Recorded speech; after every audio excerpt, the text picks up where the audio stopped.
Buenas tardes, tardes de jueves, tardes de Jorge Vallacasal, Jardines Comestibles en la Historia.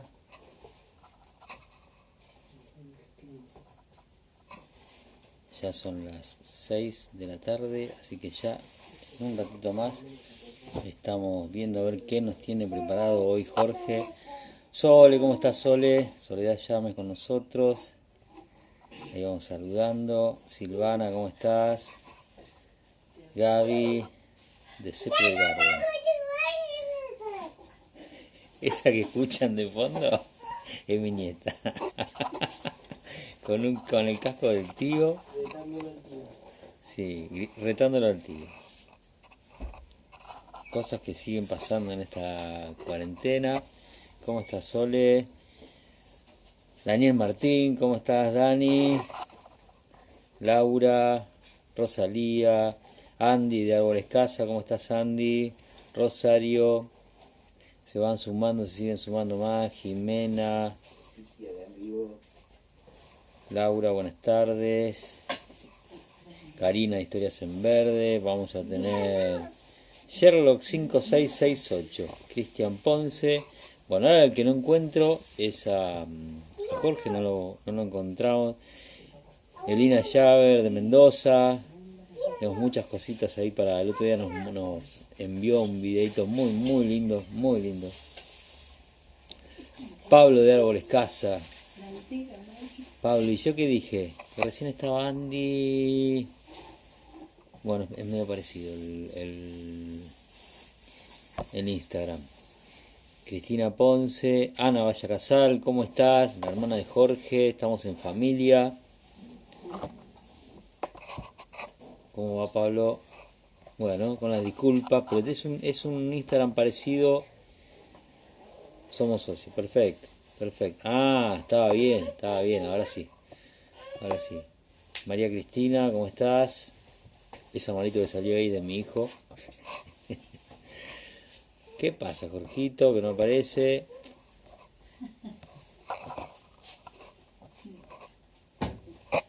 Bueno, vamos a estar esperando. Mientras vamos a ir contando que este es el último vivo que vamos a hacer con Jorge sobre jardines comestibles.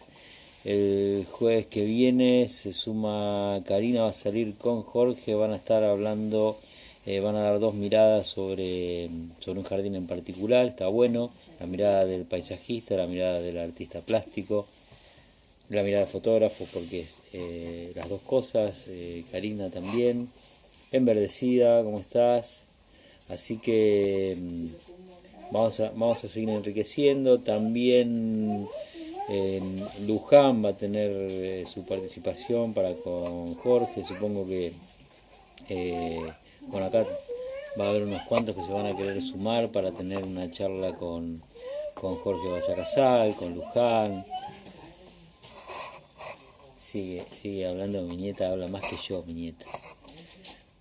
Bueno, lo que no estaría pareciéndome sería Jorge justamente, así que voy a detener un ratito a ver si lo puedo ubicar.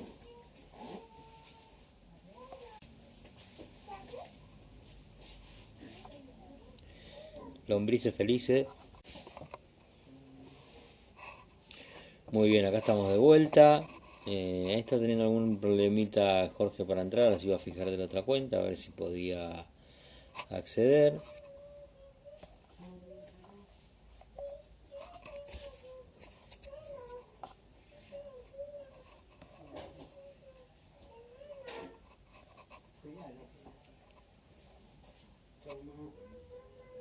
Yo te dije, Jorge, que había que hacerlo a las 7 de la tarde, ¿viste? Empezamos a las 6, empezamos antes. Mi madre que está ahí, Zulma Noemí González. María Pueyrredón, ¿cómo estás? Connie Moreno Quintana, ¿cómo andan?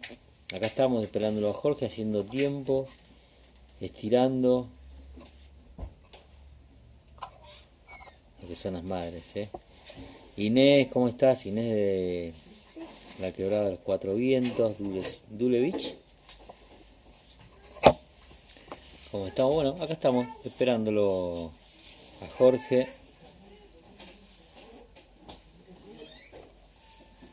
Ahí se asoma, perfecto. Febo asoma ya sus rayos, ilumina el jardín. María Rosa Miotti, ayer te estuvimos esperando. Bueno, ahí ya le dimos entrada. ¿Viste que era las 7? Yo pensé que era las 7 al final. Bueno, ¿Cómo estás? acá estamos, tardó un poquito en acreditarse todo esto, pero bueno, acá estamos. Bueno, perfecto, perfecto. Lo importante es que el fogón está preparado, así que se va prendiendo, sea a las 6, sea a las 7. A partir de ahora, más allá de mañana, que tengo una charla muy particular, muy marplatense, que será a las 6 de la tarde. A las 7 va Luján desde la cuenta de Vivero Santa de Olinda con Sandra Nové, de Sandra Paisajismo. Qué bueno. Y entonces ¿Van a hablar de mariposas? van a hablar de mariposas, van a hablar de jazmín, de jardines con mariposas, que atraigan, sí. Sí, sí, sí. Y bueno, y nos queda, Hola, Dani. ahí te saluda Dani, ahí te saluda mi mamá que dice hola Jorge, y lo importante Hola. es todo esto que se está Eh, gestando, ¿no? sí, cosas muy lindas. Me imagino la charla de mañana es de Mar del Plata, ¿no? Mañana de Mar del Plata a las 6 de la tarde, sí, vamos a hablar sobre todo, o sea, puntualmente, historias en verde, está Karina, también vas a tener un vivo con Karina, muy interesante eso que van a ser las dos miradas, la del paisajista, la fotógrafa y artista plástica, muy, muy interesante. Así que ya el jueves, Ah, lo de Karina, decís vos, lo que viene el jueves que viene. eh, eh, Bueno, podemos ir avisándole un nuevo, como esta charla se termina el ciclo de jardines comestibles, estamos pensando con Karina de hacer un vivo hablando sobre la experiencia de cómo vio una fotógrafa y una artista plástica un jardín y cómo lo vio un paisajista. Hola Javier, qué bueno, está Javier Werner de Like Buenos Aires, que Javier, son ¿cómo estás? bastante seguidores de todos estos temas de paisaje. Así Bien. que los esperamos el jueves que viene, posiblemente a las 7 sea, ¿no? A las 7 y vamos a hacer un diálogo entre jardines. No sabemos cómo llamarlo a este ciclo, si se va a llamar diálogo en el jardín o, bueno, miradas en el jardín, algo así. Ya, Eh, ya veremos cómo le vamos encontrando, ya vamos encontrando un esquema. Así que lo importante es que, bueno, Karina es una más que se suma. El sábado vamos a tener un vivo ella conmigo, que había quedado pendiente del material que quedó el sábado pasado, así que para este sábado a las 7 de la tarde, el jueves para con vos, el lunes será, el domingo no quiero olvidarme de Hernán, seguramente a las 7 también vamos a estar hablando de huerta, de reciclado, todo lo que tiene que ver con el reciclado, con el compost, con el compostaje, las lombrices, todo ese mundo natural de jardín comestibles y huerta. claro, porque la idea que tenemos es, y esto es bueno abrirlo, porque puede ser que ahí atrás de los oyentes haya alguien que pueda aportar algo, ¿no? La idea de la tribu verde es que desde aquí podamos hablar de todas las cosas que nos gustan a nosotros como loquitos del paisaje, ¿no? Pero que abrir mucho el diálogo, ¿no? No solamente a los temas de paisaje, de diseño o de historia de paisaje, como estamos hablando, o de podas, técnicas, compost, huerta, y todo lo que hay, todos los actores, decíamos, ¿no? Actores del paisaje que están atrás del paisaje, que hacen paisaje, ¿no? Por ejemplo, toda la parte artística, ¿no? Algún momento vos hablaste de traer a una chica que habla mucho, que sabe mucho sobre toda la ornamentación de las plazas de Mar del Plata, ¿no? Claro, exactamente, sí.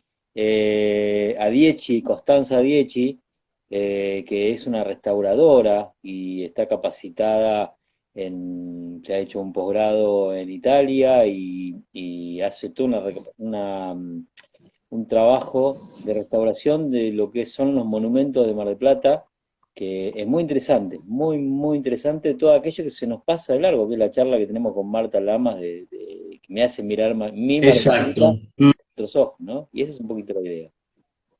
Y me parece Así que que es algo que pasa en cada pueblo.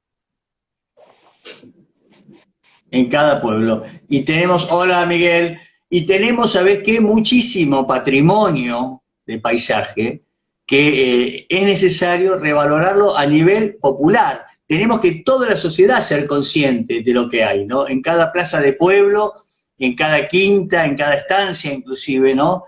Ahora se está dando el curso de patrimonio arquitectónico que hace la Comisión Nacional de Museos, y el paisaje lo nombran de una manera un poquito soslayada. Todavía nadie se tiró a la pileta del paisaje, nadie buceó.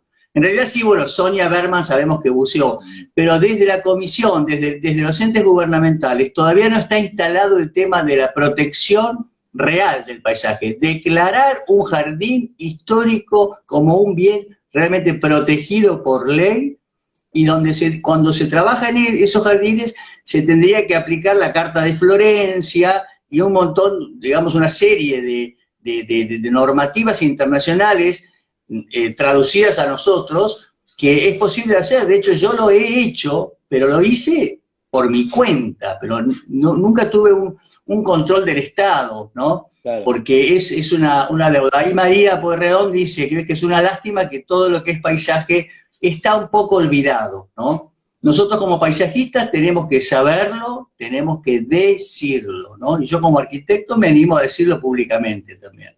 Así que espero que esto llegue, por lo menos que lo oiga alguien de los interesados para que el paisaje realmente tenga el lugar que merece, ¿no? Claro, está bueno. Ahora, Hernán, ¿cómo estás? Está bueno que aprovechemos por ahí esta situación de Instagram, esta situación de que empezó con la pandemia, que ya excede totalmente, ojalá eso alguna vez pase, y me parece que hay mucho escrito, por ejemplo, vamos a hablar, yo lo que más fresco tengo es la charla de mañana sobre la reserva del puerto acá de Mar del Plata. Y, y en algún momento, cuando el club que avanzó sobre la reserva, rellenando con tierra para hacer canchas de fútbol, de entrenamiento, me acuerdo que mira, se juntaban 20 personas con unos cartelitos y era todo lo que había, era todo el ruido y unos carteles protestando contra el gobernador de turno y que había una ley que amparaba y no había más. ¿Sí? Entonces, me parece que por ahí, y hay mucho escrito, ¿eh? Yo estoy leyendo, me llega mucho material, Eduardo me llegó y dice, mirá, está esto escrito, de universidades, mucho profesional. Me parece que por ahí el tema de difusión, por ahí tienen 20 minutos de difusión en algún canal, pero me refiero que si no difundo no puedo tomar conciencia y no puedo cuidar aquello que no conozco. exactamente. Entonces por ahí estoy pasando. Imaginemos, por ejemplo, la casa del puente, ¿no? De Mancio Williams, en Mar del Plata, ¿no? Yo no sé qué grado de protección histórica tendrá a nivel edificio, pero bueno, supongamos que tiene alguno o no lo tiene, ¿no? No lo sabemos. Lo que estoy seguro es que no tiene ningún grado de protección a nivel paisaje, ¿no? Y si escuchamos el otro día lo que contaba Luján Puglia sobre ese paisaje de barranca, digamos, de hondonada, donde originalmente Williams había dejado las gramíneas originales y los yuyos originales, ¿no? Y eso después se perdió porque empezaron a cortar el pasto y ya empiezan a avanzar otras especies. Bueno, todo eso es parte de lo que estamos hablando, ¿no? Exactamente. Así que, Exactamente.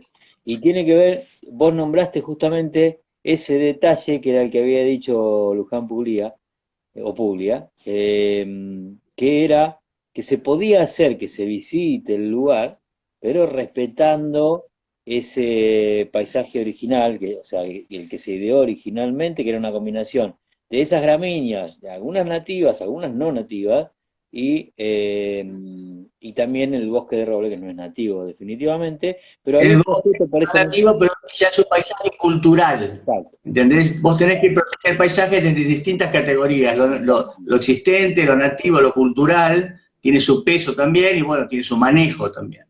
Bueno, Y un bueno, cuando poquito, quieras largamos. y un poquito eso de acercar las distintas miradas para sumar, no para dividir, ¿sí?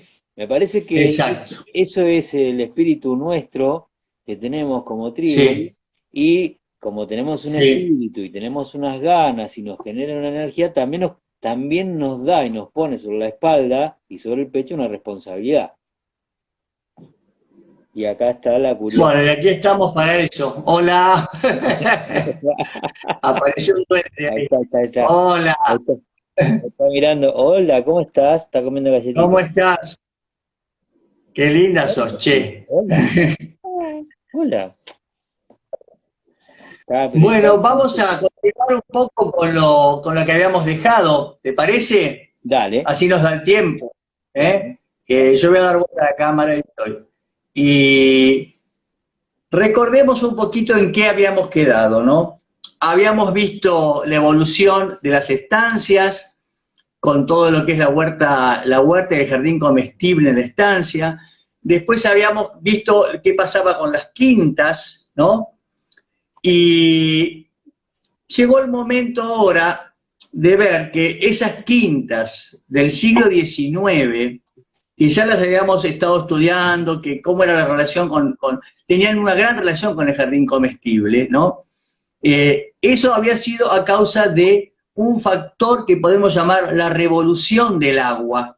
Es muy importante el agua, porque como habíamos leído en el testimonio de Alberto Carranza, en la quinta de Belgrano, ellos tenían el quintero, ese señor de apellido Pasadori, que se encargaba de sacar baldes del aljibe y regar a mano cada huerta, cada hortaliza y cada flor.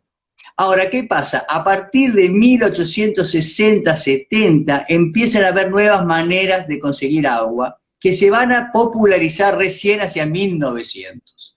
Pero aquí tenemos como la prehistoria de esta revolución, que es este dibujo de la Quinta Pueyrredón en San Isidro, en la barranca de San Isidro. Esta es la calle Roque Sáenz Peña, que era así de barro. Acá se ve la barranca, la quinta igual como está ahora con su mirador. Este es el algarrobo histórico. Y acá hay una cosa interesante, porque se ven unos arbolitos muy chiquitos, que son las magnolias, que ahora son gigantescas, ¿no? Tienen 150 años. Claro. Bueno, este dibujo podríamos hablar mucho tiempo porque tiene muchísimos datos. Por ejemplo, que la barranca carecía de árboles, fíjense, estaba vacía. Y ahora la selva creció por falta de mantenimiento y crecieron muchísimas plantas que no son autóctonas, ¿no? Hay muchísima caña de bambú, hay muchísimos ligustros, paraísos, plantas que se han asilvestrado y bueno, van modificando todo, ¿no? Pero lo importante que vamos ahora a hablar sobre la revolución del agua es esto que vemos aquí, que es una máquina de agua, le llamaba en ese momento, es una bomba. Y esta bomba impulsaba por una cañería que acá la vemos, y que está dibujada la sombra también de la cañería, impulsaba agua hacia la quinta, para regar y para también consumir. Esta acuarela data aproximadamente de 1860, ya en el periodo que esta casa era de los Aguirre, que le habían comprado a Prilidiano Pueyrredón, y bueno, esto significa que a partir de esta manera de conseguir agua de la napa, empieza a cambiar y a popularizarse un poco en la huerta privada de cada jardín, ¿no? Y eso se va realmente a instalar a partir de 1900, porque estas cosas eran muy caras, ¿no? Entonces, aquí tenemos un carro aguatero de la época, ¿no? Donde vemos que a través de esa agua, ese carro, esto es una fotografía original, dice que está sacada en 1890, está en el Archivo General de la Nación, a través de ese carro se distribuía el agua potable. Entonces, imagínense que si el agua era potable y se distribuía a través de un carro y se pagaba, difícilmente daban ganas de desperdiciarla o de usarla para riego, ¿no? Aquí hay un dibujo de lo que se llama bomba de la Pampa. Antes de que vinieran los molinos, se podía extraer agua de un pozo a través de lo que es una especie de noria, en donde dos bueyes giraban y hacían mover una maquinaria con algunas poleas y el pozo estaba aquí. Entonces, a través de esto, hubo algunos de estas norias, de este tipo o de otro tipo, también se podía conseguir agua donde no se la tenía a mano. Y luego empezaron a venir los molinos. Que eso Ahora, fue, los molinos, eso el fue como, primer molino en 1879. claro, 1879. Los Lanús, que eran unos importadores, empezaron a traer de Estados Unidos estos molinos que eran, como ustedes pueden ver acá, eran de madera, totalmente de madera la torre y de madera las alas, ¿no? Y se armaban acá. Esto es en una estancia, en Castelli, ahí en la Ruta 2, yendo para Tus Pagos, en 1887. Yo nunca vi un molino de madera con mis ojos porque se ve que evidentemente se han podrido o había muy pocos. ¿eh?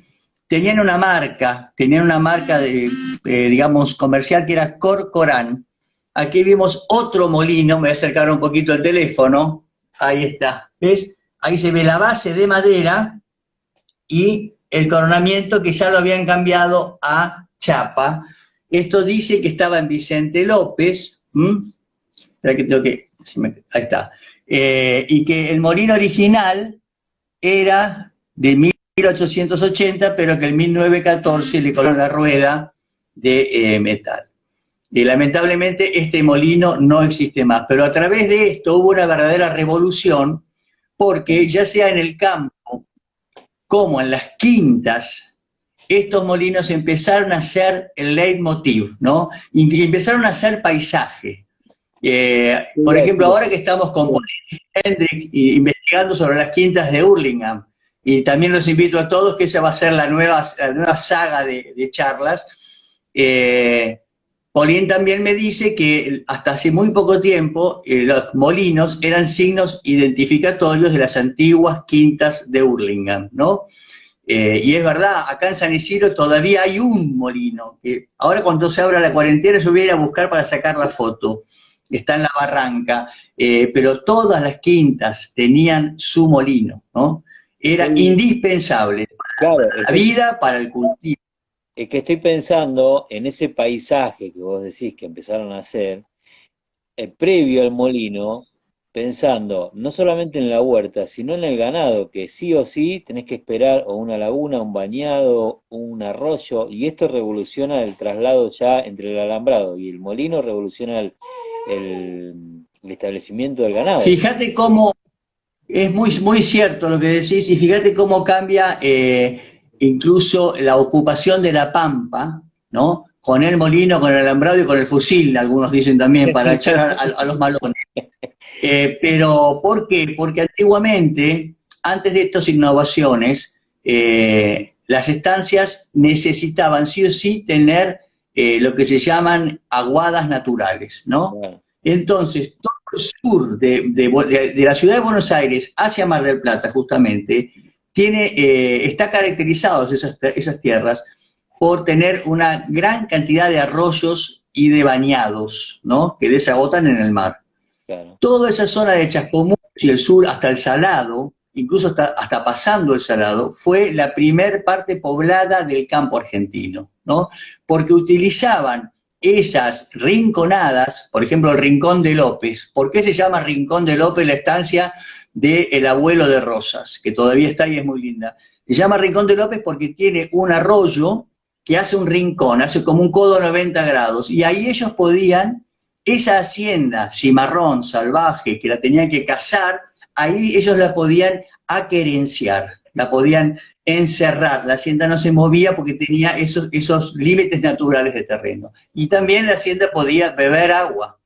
Claro. En cambio, cuando apareció el molino, se pudieron conquistar todas las tierras que habían sido ganadas después de la conquista del desierto, de Roca, ¿no? La década de 1870, que fue todo el oeste de la provincia de Buenos Aires. Y hubo unos latifundios enormes y unas extensiones gigantescas de tierra que estaban vírgenes, dispuestas para ser pobladas, y el molino, a partir de 1880, empezó a posibilitar la ubicación de pueblos, mira vos, de muchas cosas, de pueblos, ¿no? De la ganadería y principalmente del ferrocarril. Porque el tren, que fue otro gran factor de progreso, el tren necesitaba sí o sí de una torre de agua en cada estación para que las locomotoras a vapor pudieran cargar el agua. Y si vos te fijas, en todas las estaciones antiguas del pueblo hay una torre de agua, ¿no? Claro. Entonces, cada tantos kilómetros el agua se acababa y era necesario volver a llenar el agua. Por eso esto fue una gran revolución en nuestro país, ¿no? La primera, estoy pensando en la Y primera democratización, ¿no? De alguna manera, porque no importaba ya si tuvieras o no arroyo o los efluentes o tantos. exactamente, el campo valía, la tierra empezó a valer más aunque no tuviera aguadas, exactamente, ¿no? Y después vino esta revolución que fue doméstica, que todos la hemos conocido en algún momento y la hemos usado, ¿no? Y que cuando éramos chicos yo por lo menos recuerdo que me producía una curiosidad muy grande, ¿no? Y muy divertido también manejar varias veces hasta que al final salía el chorro de agua helada, ¿no? Esto fue especialmente dedicado al uso doméstico, ¿no? Entonces aquí es donde más se usó por lo que nos interesa a nosotros, que son las huertas domésticas, ¿no? El primer bombeador, El sí, la bomba sin motor. exacto. Y también esto va a tener que ver con la evolución de nuestra arquitectura, ¿no? En este periodo que va de 1900 hasta nuestra época, ¿no? Y aquí podemos reconocer un quiebre muy grande de una manera de habitar, que eso se llevó, podemos decir, se llevó el cultivo, junto con otras Con esa bomba causas. me rompí los dientes, Acá dice María Pueyrredón. dice, Con esa bomba me rompí los dientes. ¿cuántas veces habremos, viste, hinchado a nuestros Aparte lo que padres con la comentabas bombita, la vos, bomba? claro, lo que comentabas del agua fresca, ¿no? Qué lindas las bombas, Qué ¿viste? lindo. Cuando íbamos al campo en Peguajó y todo. Empiezan a surgir los recuerdos, ¿no? Lo que es tan típico de esta tribu. Siempre aparece un abuelo, una infancia, un recuerdo, porque un poco de eso se trata, de integrar todo esto, ¿no? Es todo un trabajo porque aparte Eh, empezamos a reconocernos en esos detalles y a empezar a entenderlos un poquito más, ¿no? Que no estaban tan cómodos como estamos ahora, ¿no? No tenían un poquito más lejos todo, ¿no? y justamente al no tener tantas comodidades, gozaban de otros privilegios que se perdieron en el camino, ¿no? Claro. Recordemos qué pasó con las casas, qué pasó con el progreso, cómo influyó en nuestra arquitectura, ¿no? Y eso también en el jardín comestible.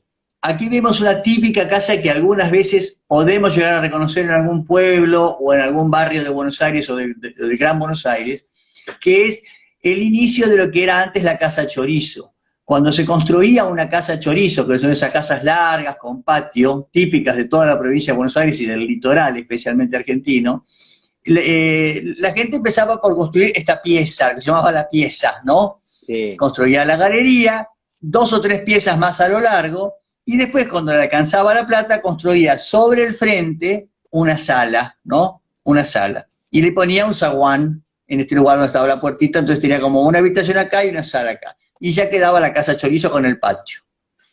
En estas casas, que pueden haber sido chorizo, como la que vamos a ver más adelante, o puede haber sido el germen, que es como el inicio de casa chorizo, se cultivaba la huerta, porque eran casas construidas especialmente por los italianos y por los españoles y por todos los inmigrantes que vinieron entre 1860 hasta 1920 aproximadamente, que creo que fueron 6 millones de inmigrantes que tuvo la Argentina, una barbaridad. Y especialmente en la zona de Buenos Aires, ellos no perdieron la cultura de la huerta, ¿no? Sino que la conservaron y la hacían al fondo, lo que decía Luján, que le llamaban quinta, al fondo del lote, porque eran lotes angostos de 8,66, pero a veces podían llegar a tener hasta 40 metros de largo, ¿no? Entonces, en estas casas se conservó el uso de la huerta y de producir algunos de los hortalizas, incluso tenían gallinero, ¿no? Esta casa después evolucionó en lo que es la casa Chorizo. A esta le construyeron la sala adelante y le pusieron el zaguán. Pero igual al fondo de esta casa siempre había una parra, una glicina, ¿eh? Había también huerta seguramente, ¿no? Y en el patio había plantas. Entonces era un jardín con huerta, pero en algún punto bastante funcional, ¿no? Y ahora, ¿qué pasó? Estamos ya en 1910, 1920, el ferrocarril extendió su máxima expansión hacia 1910, hacia 1930 empiezan a desarrollarse la industria automotriz de modo más masivo, y especialmente el transporte de camiones, ¿no? Con esto se abren y se generan grandes mercados de abasto en las ciudades. Esto es una teoría mía, ¿no? Pero como el transporte de la comida hizo que se concentrara la distribución de la comida, especialmente de las hortalizas, en grandes mercados de abasto. Quise poner una foto de nuestro mercado de abasto, pero todos lo conocemos, el de Buenos Aires, ¿no? Ese que ahora es un shopping. Sí. Fíjense, ese hormigón armado, es un edificio monumental, con una expresión arquitectónica muy fuerte, expresionista, un poco art déco, realmente expresa la riqueza de lo que era en ese momento el país y de lo que era la acumulación de la comida para su posterior distribución en una gran ciudad como era Buenos Aires, ¿no? Todas las ciudades tenían su mercado de abasto. La Plata tenía un mercado de abasto que parecía un palacio. Lamentablemente lo han tirado abajo. Yo lo conocí cuando era chico y era un verdadero palacio de renacimiento, con un estilo arquitectónico que podía haber sido un ministerio, ¿no? Sin embargo, era el abasto de la ciudad. Te digo que estás proyectando recuerdos en todos. A ver, tampoco, no puedo verlo yo, porque estoy hablando. Por eso, porque empezaron mis abuelos, mi papá, yo me acuerdo, por ejemplo, sí, al fondo la quinta, dice Gaby, lo que nombrabas vos de la quinta, ¿no? La diferencia entre nombrar quinta a un lugar de descanso a la quinta de los abuelos en el fondo. Daniel Martín dice, de mis abuelos, primeros colonos de Florida, casa Chorizo, Parral, Huerta. María Rosa Miotti dice, mi abuela en pleno centro de La Plata tenía gallinero y quinta, la casa muy lujosa de años 1900. Mechu Ledesma dice, la casa de mis abuelos estaba toda proyectada para adelante y todos los servicios de atrás, carbonera, frutales, huerto, garage, gallinero, garage y gallinero. Historias en Verde dice, la de mi abuela también tenía el parral, y bueno, y tenés esa particularidad, parral, glicina, madreselva. Claro, están todos ¿me escuchan bien? Porque yo te escucho muy bajo, no sé por qué. Ah, no sabría decir. Cristina Ponce dice, sí, qué recuerdo de mis abuelos. Y bueno, finalmente logramos, en esa búsqueda que tenemos, ese honrar a nuestros ancestros que bueno, que tan presentes están. Exactamente. Siempre a las raíces presentes, ¿no? Eso es. ¿Me escuchás bien, Alfredo? Perfecto, yo te escucho perfecto. ¿Me escuchás? Sí, sí, sí. Ah, bueno. Porque yo te escucho muy lejos, muy bajito. A ver ahí, Majo Cana dice, qué interesante todo lo que cuenta. La casa en la que vivo es de principio del siglo XX, tiene bomba. Cuando la compré hace 25 años tenía gallinero, frutales, 40 metros de fondo.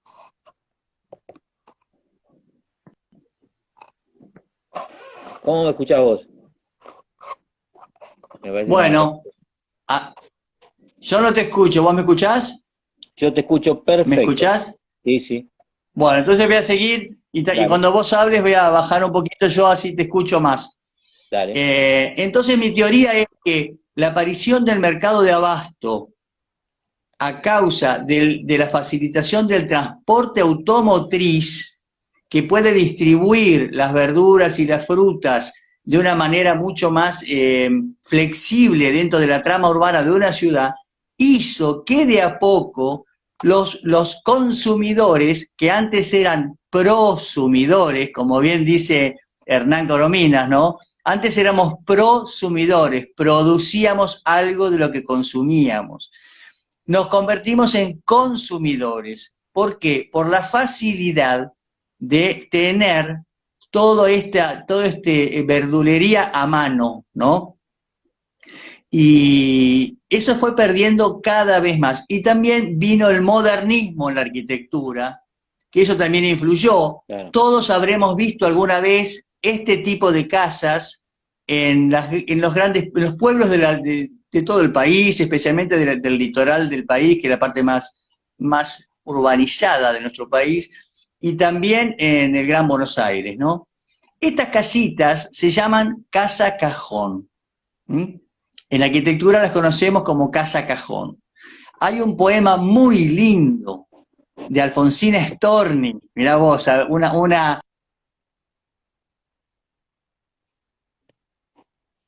Bueno, ahora sí, me parece que estamos teniendo problemas con el audio. Ah, perfecto, ahora sí te habíamos perdido. Me interesa lo de la caja cajón, me interesa ¿Lo de lo de qué? la casa cajón, eso que estabas nombrando, porque es una casa. Bueno, acá está la casa cajón, y hay un poema muy lindo de Alfonsina Storni que dice algo así, lo voy a repetir de memoria, dice: casas enfiladas, cuadradas, cuadradas, casas enfiladas. Yo misma he tenido una lágrima cuadrada y un ángulo en la espalda. No es exactamente así, pero tiene mucho de eso, ¿no? Es el sentimiento de una mujer que sufre al ver este paisaje y al ver lo que antes era una ciudad, ¿no? Con estas tipologías, de repente empieza a convertirse en algo tan anodino como esto, ¿no? Estas casitas fueron el resultado del movimiento moderno de la arquitectura, ¿no? Que propuso la ausencia total de ornamentación, el funcionalismo por sobre, digamos, la mística del hogar, y también echó por detrás todo tipo de jardín y toda relación con la naturaleza, ¿no? Era una moda que estaba bien visto que las ciudades tenían que ser así, sin verde, cemento y casas justamente cerradas en sí mismas, son casas que no tienen patio. Posiblemente alguna tenía un fondo, pero el fondo era muy anodino también, nunca era un jardín, y yo que he conocido algunas de estas, muchas veces el fondo era un patio embaldosado. Entonces, con todos estos ingredientes se fue perdiendo el cultivo. Pero esto fue a partir de 1930. Pero en 1950 tuvimos un respiro muy grande que todavía lo vamos a disfrutar, que son los chalecitos, ¿no? Que están diseminados en toda la Argentina. Yo los pude ver desde la Patagonia hasta Tucumán, desde Corrientes hasta Catamarca, ¿no? Lo puedo Estos identificar por chalecitos, barrios a eso, acá en Mar del Plata. ¿cómo decís que no te escuchó? Los puedo identificar por barrios, que a veces son entre el 45 y el mitad de la década del 45, mitad de la década del 55.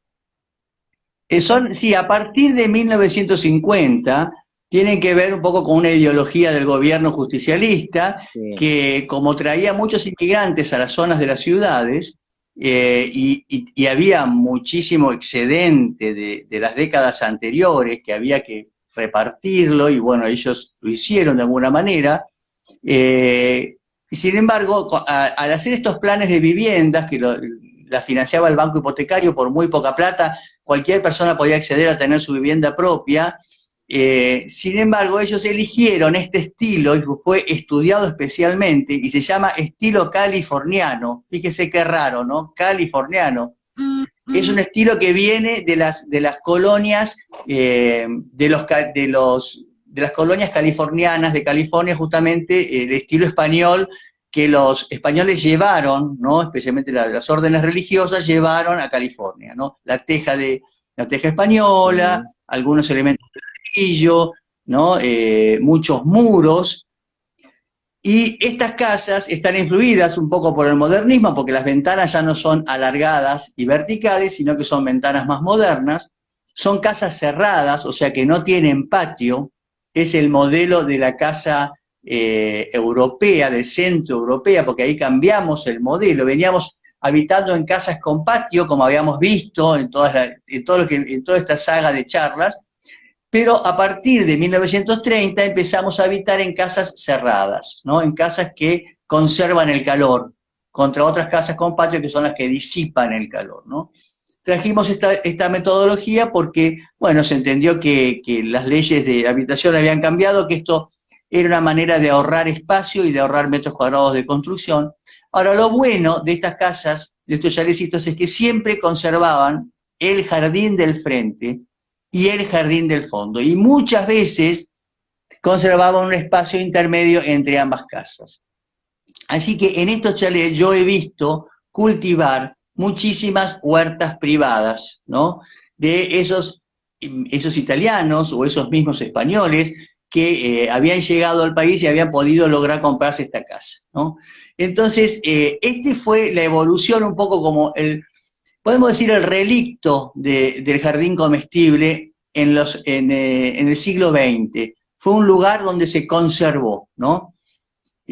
A partir de toda esta movida, la vida se empezó a urbanizar muchísimo. Como decíamos el otro día en una de estas charlas, el 90% de la población del mundo hoy vive en ciudades, ¿no? Entonces, qué importante es saber cómo tienen que ser de sanas estas ciudades, porque si una ciudad se enferma, tenemos pandemias como las que estamos sufriendo ahora, ¿no? Entonces, es muy importante el hecho de poder implementar estas prácticas agronómicas sanas en cada una de nuestras casas, ¿no? Aquí vemos un jardín en Martínez, que me encanta porque es un típico jardín también de descendientes de europeos, en donde se ve la parra, se ven flores, porque tenemos lo comestible, alimento para el cuerpo, alimento para el alma. Acá se ve un costado donde hay un cítrico, ahí hay unos rosales amarillos. Bueno, esto es lo que queda del siglo XX, ¿no? Lo que queda del siglo XX. Junto con el siglo XX se desarrollaron los barrios de emergencia. En los barrios de emergencia es muy difícil ver actividad de huerta, y debería haber masivamente, ¿no? Es una deuda para todos para toda nuestra sociedad, especialmente los que manejan los barrios. Mi hermano, por ejemplo, que es párroco en una villa de emergencia en Capital Federal, hizo un colegio e hizo una huerta. Y los chicos es como que empezaban a entender el valor de cultivar el alimento, el valor de la espera que te obliga a tener una planta cuando la plantas de semilla y todo eso, ¿no? Pero lamentablemente, vamos a decir, creo que en Colombia realmente es el único lugar en donde vi huertas y vi jardines hechos en los barrios populares, ¿no? Especialmente en los barrios de emergencia. Y como contrapartida de estos barrios de emergencia están los countries, en donde los que pueden acceder al lote en el country pueden también disfrutar de estas huertitas caseras, un poco de juguete, que me ha tocado hacer a mí varias veces. Esta es una de ellas, en donde, como era una persona mayor, se hizo la huerta alta, en donde se ponen también siempre esta idea de sembrar la huerta con sus frutillas, albahacas, hortalizas, pero también con las caléndulas, tacos de reina y otras plantas también, como para generar esa necesidad de evitar lo que es la fumigación con agroquímicos, ¿no? Así que esto sería como el fin, ¿no? El fin del siglo XX, pero ya estamos en el siglo XXI, ¿no? ¿Y qué nos ofrece?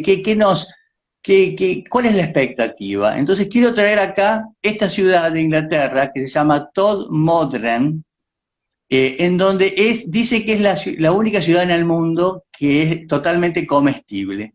Ellos decidieron sacar todos los canteros de flores y de herbáceas no comestibles y hacer solamente huertas. Y hay 300 voluntarios, como esta mujer, que se van turnando un día por semana para cuidar algunas de las parcelas, ¿no? El proyecto es muy lindo, se llama Incredible Edible, o sea, comestible increíble, un lindo juego de palabras en inglés, y dice sin pesticidas, bueno, frutas y vegetales. Acá tenemos uno de los canteros, mezclan donde hay acelgas, hinojos, con algunas florales. Ahí dice que, ¿ves? Están los policías que cuidan, que cuidan para que... Pero sin embargo es un lugar, cuidan para que no se haga destrozos, porque es un lugar donde hasta los turistas les permiten retirar comida. Y así como pasa esto en Inglaterra, hay otros lugares también, en Los Ángeles, tenemos este lugar, ¿no? Sí. Que esta gente de una vereda hace después un jardín comestible público.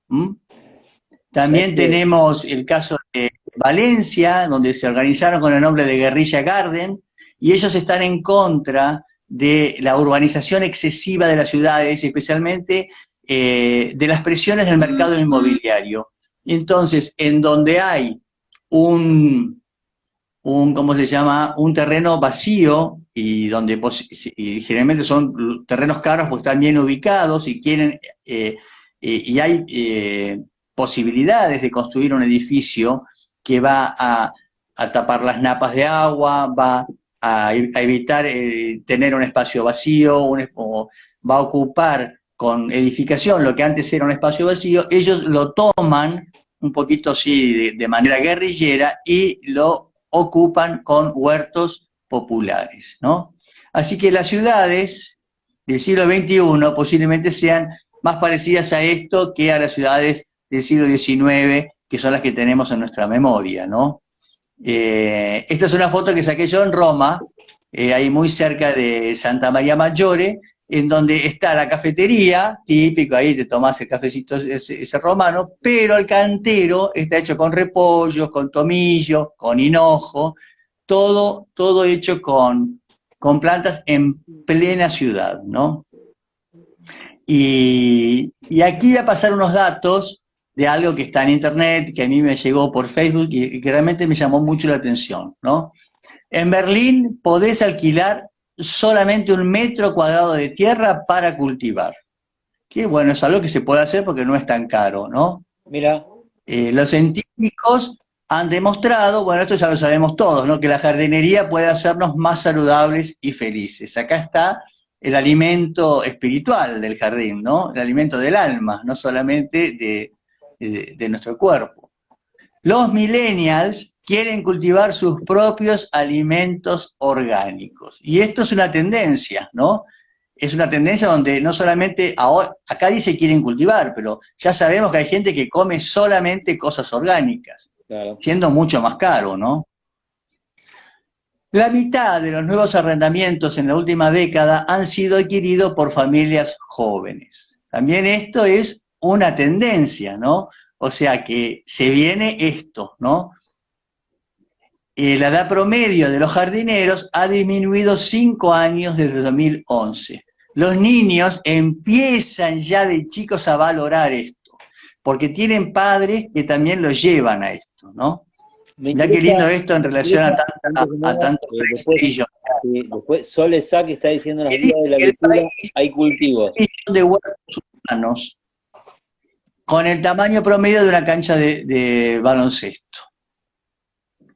O sea, esto pasa en Alemania, todo esto que mostré pasa en Alemania. Y aquí, para cerrar, ya nos quedan muy pocos minutos, quiero mostrarles una cosa que hice yo hace 5 años, o sea, hace muchísimo para mí. Yo pensé que era así, viste que pasa rápido el tiempo. Y esto fue un estilo Pilar, donde había que hacer algo en un lugarcito muy chiquito. Y bueno, yo se me ocurrió, ¿por qué no hacemos un jardín con hortalizas, mezclado con flores? Entonces, de ahí me vino la idea, ¿no? Viví tus sueños, que lo puse acá arriba, ¿no? Viví tus sueños, cultiva tus sueños, alimento para el cuerpo y para el alma. Ese era un poco el leitmotiv, ¿no?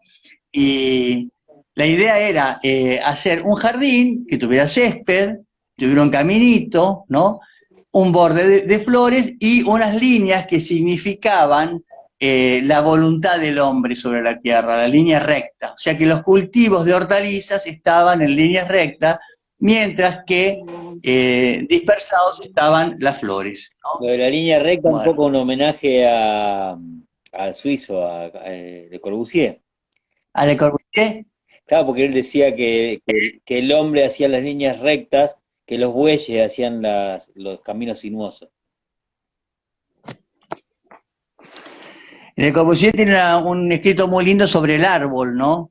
Sobre las líneas quebradas del árbol. Y seguramente me inspiré en él porque me encantó eso siempre. Bien. Bueno, así que este fue la propuesta, esto es visto desde arriba porque había un edificio que se podía sacar la foto, en donde se ven, eran frutillas acá hay repollos, lechuga morada, lechuga francesa, acá había flores, porque justamente teníamos que permitir el paso de la gente, entonces son alisum, y por detrás había grupos de tomillo, había muchas salvias, y ya vamos a ir viendo algunas otras hortalizas, ¿no? Bien. Ahí estábamos armando, ahí está Juan Navarro, que le dije hoy que lo iba a mostrar en la foto. Estábamos armando el jardín, fíjense que no es nada grande el lugar, ¿no? Esto lo hicimos con Emiliano Fornerón también, que me hizo la plantación, y acá está recién plantado, ¿no? Y acá ya está con algunos días de crecido, ¿no? Y fíjense, acá está el repollo, la lechuga, ¿no? Las salvias comestibles, con los alisum, y las salvias de flores. Entonces, esto cierra un poco esto que decimos de que es posible tener un jardín compartido con las hortalizas, ¿no?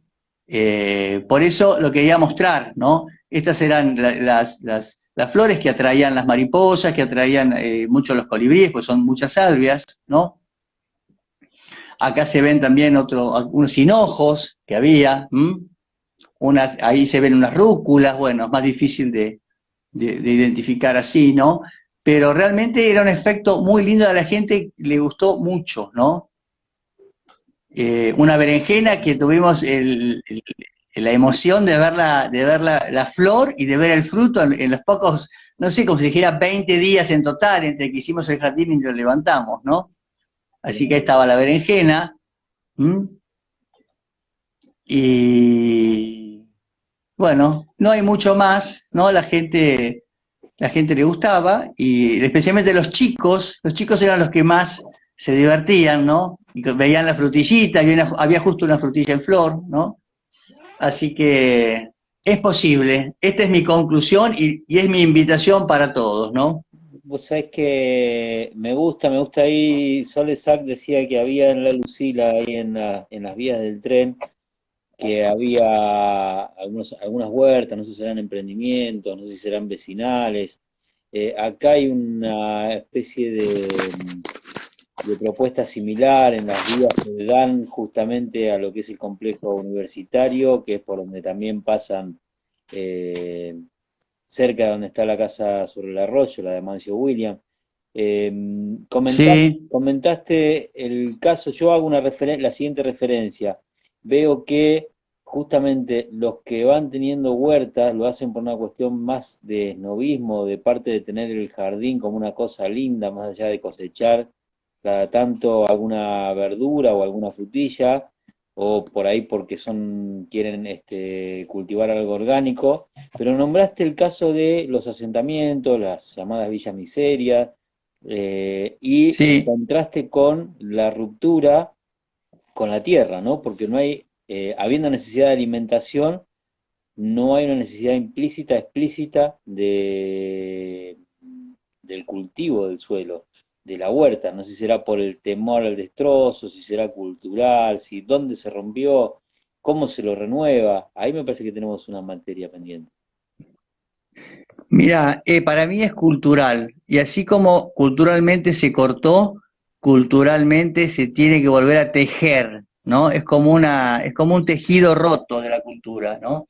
Y creo que hay un movimiento muy fuerte y muy popular también, que está ya está llegando, va bajando, por realidad va bajando, de la valorización de los alimentos, ¿no? Y de la valorización del cultivo como algo, como parte de nuestra cultura, ¿no?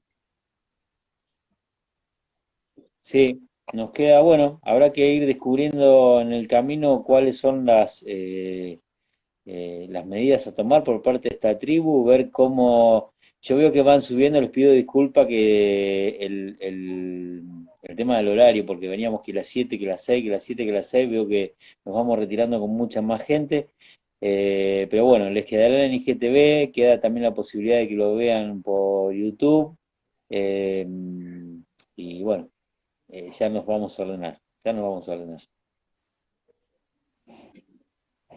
Bueno, te escucho muy bajo, así que por ahí me pierdo algo de lo que decís. No sé por qué razón el teléfono se puso bajo de golpe.